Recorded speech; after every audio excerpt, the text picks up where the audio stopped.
शिव महापुराण, यहां तक विष्णु पुराण करती है, स्कंद पुराण वर्णन करती है, कार्तिक खंड वर्णन करता है कि तुलसी का क्यारा गोल है, चौकोर है, षडाकार का है। उसका भी प्रमाण हमारे शास्त्रों में लिखा हुआ है कि अगर तुलसी का कुंड गोल है तो वो ऐश्वर्य प्राप्त करता है, तुलसी का कुंड चौकोर है तो वो वंश की वृद्धि करता है, तुलसी का कुंडा अगर षडाकृति का है, 6 फलक वाला है तो वो घर में संपदा की वृद्धि करता है। ये तुलसी के कुंड का भी प्रमाण हमारे यहाँ शास्त्रों में लिखा हुआ है कि कुंडा कैसा होना चाहिए, तुलसी के कुंड की आकृति कैसी होना चाहिए,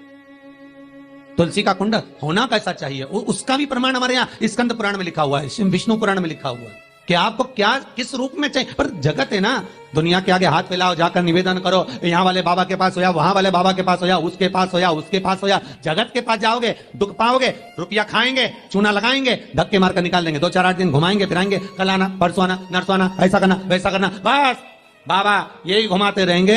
और तुम्हारे धन का चूना लगाते रहेंगे। पर निवेदन है इनसे बचकर शिव की शरण में जाकर भगवान शास्त्र में जो लिखा है उसके अनुसार हम क्यों ना कर्म करें जिसका फल हम पा जाएं, हम क्यों ना ऐसा कर्म करें जिसके फल को हम पा सकें, हम क्यों भ्रमित हों। हमारे यहाँ तुलसी के कुंड का भी विधान है, गोल कुंडा है ऐश्वर्य देगा, चौकोर कुंडा है, आप लोग कई बार देखे होंगे किसी किसी के यहाँ चौकोर तुलसी का क्यारा होता है, कुंडा होता है, वो वंश बढ़ाता है, षडाकृति का है वो धन देता है, संपदा देता है। दोष हमारा है, हम तुलसी के कुंडे के नीचे शंकर जी को रख देते हैं, क्यों कि यहीं तुलसी जी को पानी चढ़ाएंगे, यहीं शंकर जी को चढ़ा देंगे, दोष है। तुलसी के कुंड के नीचे हम सर्पदेव को रख देते हैं, नाग देवता रख देते हैं, पानी चढ़ाएंगे, पात्री रख देते हैं, नहीं, इसका दोष हम सबको, स्वयं अगर गलती करते हैं तो स्वयं को भोग। कैसा कुंड हो, 7 तरह के कुंडों का व्याख्यान तुलसी के रूप में कहा गया है महाराज। पहला गोल, दूसरा चौकोर, तीसरा षडाकृति, चौथा त्रिवेणी, 3 कोने वाला कुंडा। शास्त्र कहता है जिसके मार्ग घर में टुकड़े हो रहे हों, घर विभाजन की ओर हो रहा हो, तो 3 कोण का कुंडा घर में रखकर पूजा करने पर परिवार एक हो जाता है। 5वां,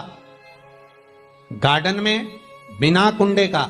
बिना कुंड का जो तुलसी का पौधा रोपित होता है,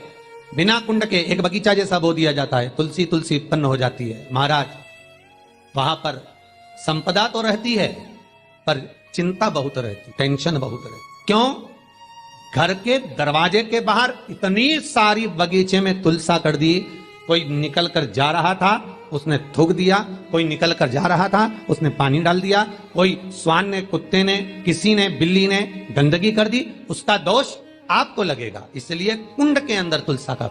वो धन तो देगा, जो तुमने बगीचे में तुलसा लगाई है, गार्डन तुलसा का करा, वो धन तो देगा, संपदा भी देगा, पर चिंता को बढ़ा देगा।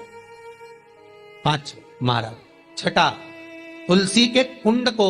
3 धार पर लटका कर रखना।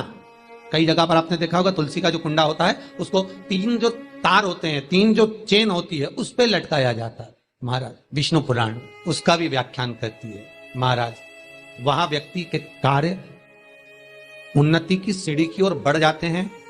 जैसे भोजन की थाली लग गई, भोजन तैयार हो गया, बस खाने बैठे हो और थाली खसक गई, समझ लेना कि तुलसी को अधर पर लटका कर रखा है। इसलिए कार्य तो हो रहे हैं, बनने वाले हैं, 4 दिन बाद ये काम होने वाला है, 8 दिन बाद ये काम होने वाला है, लग रहा है कि इसमें इतना फल मिलेगा, लग रहा है इस व्यापार को करेंगे तो इतना फायदा हो जाएगा, सब कुछ करा, लाखों रुपए लगा भी दिए, थाली मालूम पड़े खसक गई, अधर लटका है। 7 क्रम है तुलसी के, ये 6ठा क्रम बताया। तुलसी का 7वां क्रम, तुलसी का 7वां क्रम है महाराज, तुलसी का कुंडा जैसा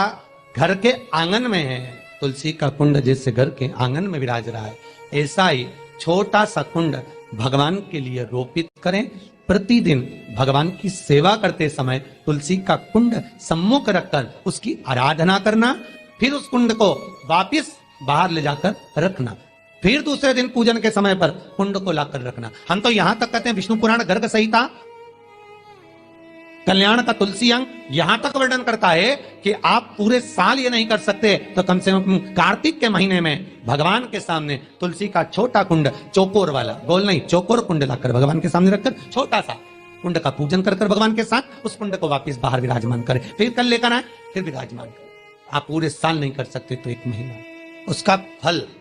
1000 गुना प्राप्त होता है। तो किस चीज के लिए कहा गया कि तुलसी का कुंडा एक बाहर हो एक घर के अंदर मंदिर के सामने पूजन के लिए रखा जाए तो कहते हैं उस घर में वैभव, सत्ता, संपदा, लक्ष्मी, समृद्धि, शांति की कभी कमी नहीं,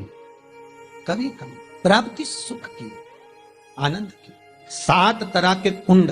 7 तरह के तुलसी के रोग का वर्णन हमारे यहाँ विष्णु पुराण में किया गया। साथ आप किस भाव से कर रहे हैं ये आपके महाराज। स्त्रियों के, नारियों के जितने भी रोग होते हैं, बीमारियां होती हैं, रजोधर्म से जुड़ी हुई जो भी तकलीफें होती हैं, उसका भी व्याख्यान देवी भागवत में स्पष्ट कहा गया। गुलर का फूल अर्थात जो देवी जी को, माता जी को जो घंटी वाला फूल चढ़ता है लाल कलर का, गुलर का फूल, माता के चरणों को छुआकर, तुलसी के पौधे का स्पर्श कराकर जो नारी को रजोधर्म से जुड़ी हुई परेशानियां होती हैं, उसके अंतर्गत वो फूल तुलसी का पौधा दिखाते हुए खिला दिया जाता है तो 3 दिन में, उसको 2 दिन में आराम लग जाता है, 2 या 3 दिन में हमारा। तो शास्त्र कह रहा है आराधना में आप हाथ की माला, कर की माला ना भी रखें तो घट की माला, तुलसी की माला, रुद्राक्ष की माला आपके कंठ में होगी तो 21,600 श्वास जो मनुष्य के शरीर से प्रतिदिन निकल रही है, 21,600 श्वास जो मानव के शरीर से प्रतिदिन निकल रही है, उस श्वास के बल पर आपकी घट की जिह्वा से वो मंत्र जाप हो जाएगा, उसका पुण्य आपके खाते में। तुम्हारे गले में जो तुलसी की माला हो, तुम्हारे गले में जो रुद्राक्ष की माला हो, उसमें मन के 108 होना चाहिए या 108 से भी ज्यादा होना चाहिए। कम मनके की माला मत पहना गले में, बारीक बारीक मनके की कर लो, छोटे से छोटे मनके की कर लो, 100 से भी ज्यादा हो, 108 से भी ज्यादा हो। क्यों? क्योंकि गले में अगर तुलसी की माला होगी, गले में रुद्राक्ष की माला होगी, भले तुम्हारे मुख से नाम ना निकले, भले तुम्हारे हाथ में करमाला ना आए, भले तुम भगवान का नाम जपो ना जपो, भले तुम भगवान को भोग लगाओ ना लगाओ, भले तुम तीर्थ जाओ ना जाओ, पर गले में अगर तुलसी की माला या रुद्राक्ष की माला तुम्हारे गले में है तो चिंता मत करना, तुम्हारी श्वास जितनी निकलेगी, 21,600 श्वास जो मनुष्य के शरीर से प्रतिदिन निकल रही है, वो 21,600 श्वास के मनके का फल तुम्हें रोज का प्राप्त हो जाएगा। बस ध्यान रखना, गले में मनका होना जरूरी है, गले में माला होना जरूरी है, भले रुद्राक्ष का एक मनका हो, भले तुलसी का एक मनका हो, पर गले में हो तो उसका फल मिलेगा, घटेगा नहीं। पद्म पुराण गर्ग संहिता में भी आप ढूंढेंगे तो मिल जाएगा, गीता प्रेस गोरखपुर की तुलसी अंक निकालेंगे तो उसमें मिल जाएगा। 2 वृक्ष ऐसे हैं जिनके नजदीक में जो दिया जाता है वो समाप्त नहीं होता, एक आंवले का वृक्ष, दूसरा तुलसी का पौधा, जहां समाप्त नहीं होता।